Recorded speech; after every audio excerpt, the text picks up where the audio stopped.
In the big city of Umunze, there was a man named Okechukwu.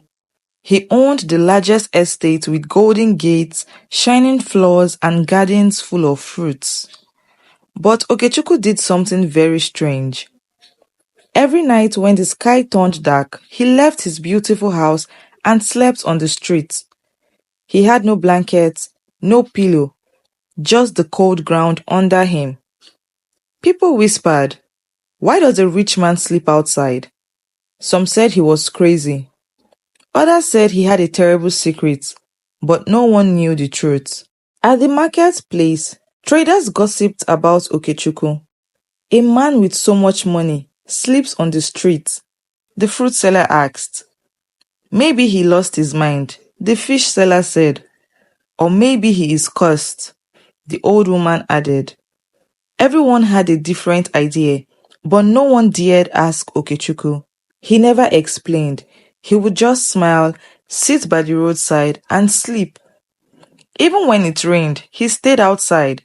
Some people laughed at him, others felt sorry for him, but no one knew why he did it. One evening, a little boy named Chidy saw Okechukwu lying on the street.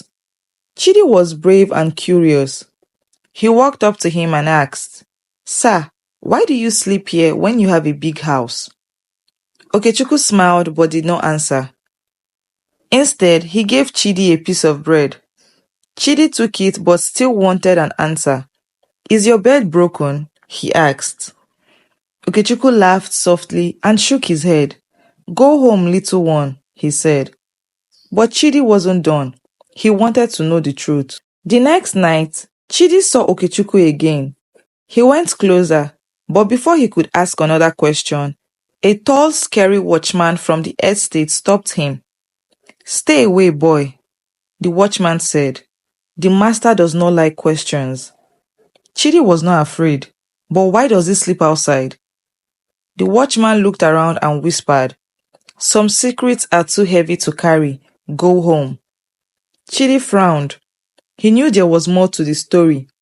He would not stop until he found out why the rich man slept on the street. One night, Chidi sneaked into Okechukwu's estate. He climbed the wall and peeked through a window. Inside, he saw something strange. There was a room with chains hanging from the ceiling. There were old dusty clothes on the floor, and in the middle of the room was a big wooden chest locked tightly. Chidi's heart pounded. "What is in that chest?" he whispered. Suddenly he heard footsteps.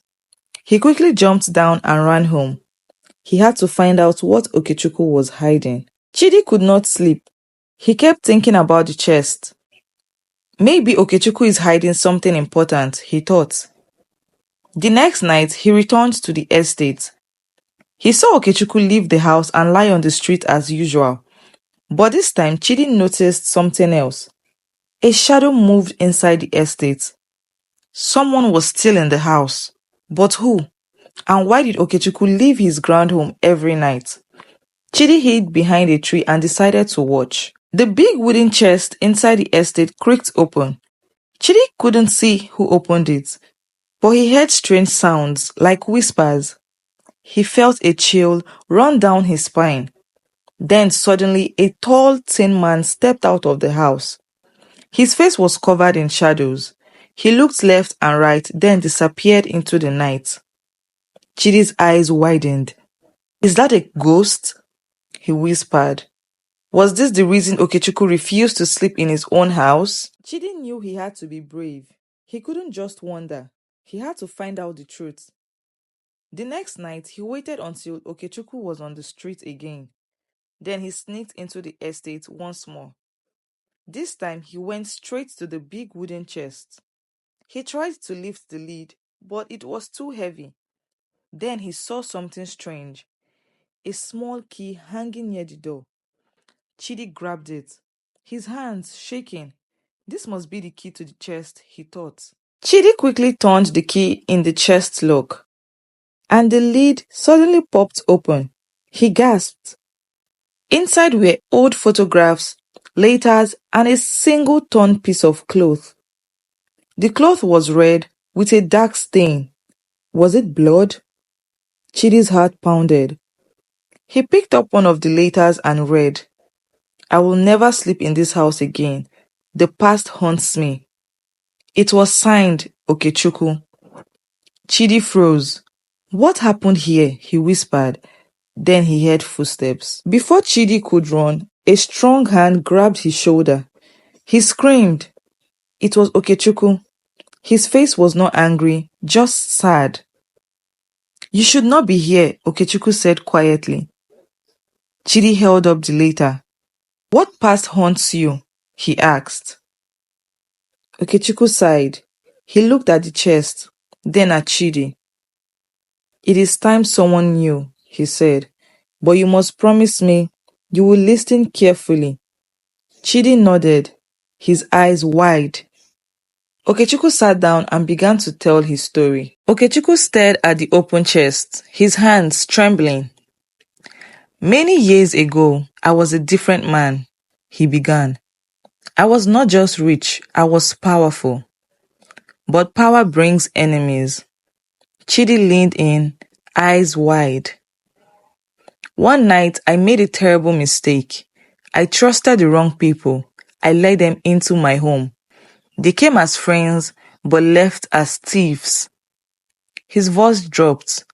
That night, someone died here. Chidi gasped. Who? Okechukwu sighed. My own brother. My brother Chukwudi was my closest friend, Okechukwu continued. We built this estate together, but greed poisoned everything. One night, he brought strangers to my home. He said they were business partners, but they were thieves. They came for my gold, my land. I woke up to the sound of fighting. Okechukwu's eyes darkened. I grabbed a machete. I fought. In the chaos, my brother was stabbed. I don't know whose blade did it, but in the morning, he was dead. Chidi's heart pounded. What happened next? He asked.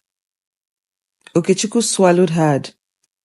The men ran, but the blood remained. My brother's last words were a curse.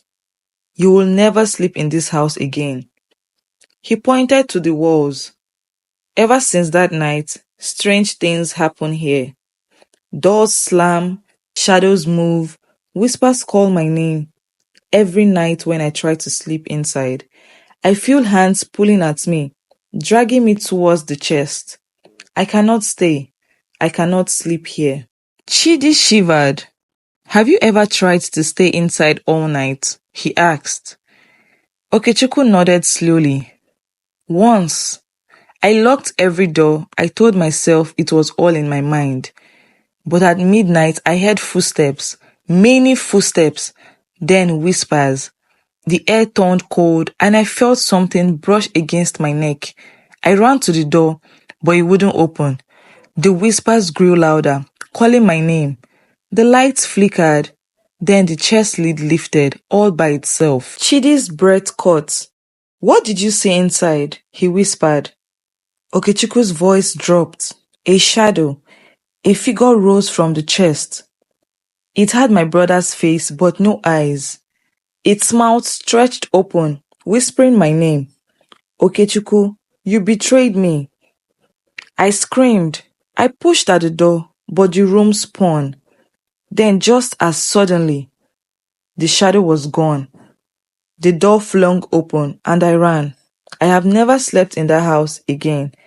He exhaled shakingly. I never will. Chidi's mind raced. Was it true? Could a ghost really haunt the house? He looked at the chest, still open, the letters and blood-stained clothes inside. He swallowed hard. What if we faced it together? He asked Okechukwu. Okechukwu frowned and said, No, it is too dangerous. But Chidi shook his head. If your brother is truly haunting this house, maybe he wants something. Maybe there is something left undone. Okechukwu hesitated. Then slowly he nodded. Then tonight we faced the darkness. As night fell, Okechukwu and Chidi stepped into the house together. The grand estate loomed over them, silent and waiting. The moment they crossed the threshold, a cold wind blew past. He knows we are here, Okechukwu whispered. Chidi clenched his fist. Then let's find out what he wants. They walked towards the cost room, their footsteps echoing. The air grew heavier and thicker. The door creaked open by itself. The chest sat in the middle, waiting. And then the whispering began. The whispers called through the air, soft at first, then louder. Okechukwu, you cannot hide. Chidi grabbed Okechukwu's arm. It's coming from the chest. Okechukwu took a deep breath. Then let's open it. They both stepped forward. The moment Okechukwu touched the lid, the lights flickered, and the whispers turned into a wail. A shadow burst from the chest, swirling like smoke, forming into the figure of a man. Chidi gasped. It was Chukwudi, but his eyes were empty. The ghost of Chukwudi loomed over them, his voice like the wind. Why did you betray me, brother? Okechukwu stepped back, shaking his head. I never meant to hurt you. The ghost's eyes darkened. Then why did you let me die? Chidi's mind raced. Was this a spirit of revenge, or was it something else? He shouted, What do you want, Chukwudi? Why are you still here? The ghost form flickered. I cannot leave. My story is not finished. Okechukwu clenched his fist. Then tell me what happened that night. I remember fighting. I remember you falling. But I do not know whose blade struck you. The ghost pointed to the chest. Look inside. Okechukwu hesitated, then reached in. He pulled out an old dagger, stained dark. And then his eyes widened. The initials on the handle were not his. They belonged to his former business partner. It wasn't me, Okechukwu breathed. It was them, the men you brought here. Chukwudi's ghost looked at the dagger, then back at Okechukwu. Then my soul can rest, he whispered. His form began to fade. The room trembled, the shadows pulling back. I was wrong to curse you, brother, the ghost murmured. I only wanted justice. Okechukwu's eyes filled with tears. I should have found the truth sooner. The ghost smiled faintly. Now I am free. And with that, Chukwudi vanished. The whispers silencing, the air growing still. The curse was broken. Okechukwu and Chidi stood in silence. The house no longer felt heavy. The air was warm again. He's gone, Chidi said. Okechukwu nodded, yes. After all these years, he looked at Chidi and smiled. You were right. He only wanted to be heard. Chidi grinned. Does this mean you will finally sleep in your house? Okechukwu laughed, a deep, free laugh. Yes, boy. Tonight, for the first time in years, I will sleep in my own bed. And he did. Thank you so much for watching. If you got to this point, please give this video a thumbs up. It will help grow my small YouTube channel. If you haven't subscribed yet to my YouTube channel, do well to subscribe and turn on post notifications so you get notified when I post more interesting contents like this. If you haven't gone through my page yet, do well to go through my page. I have more interesting stories on my channel, and do well to watch my videos as well. Leave a comment in the comment section on this video. Let me know your thoughts on this particular story. See you guys in my next video. Bye.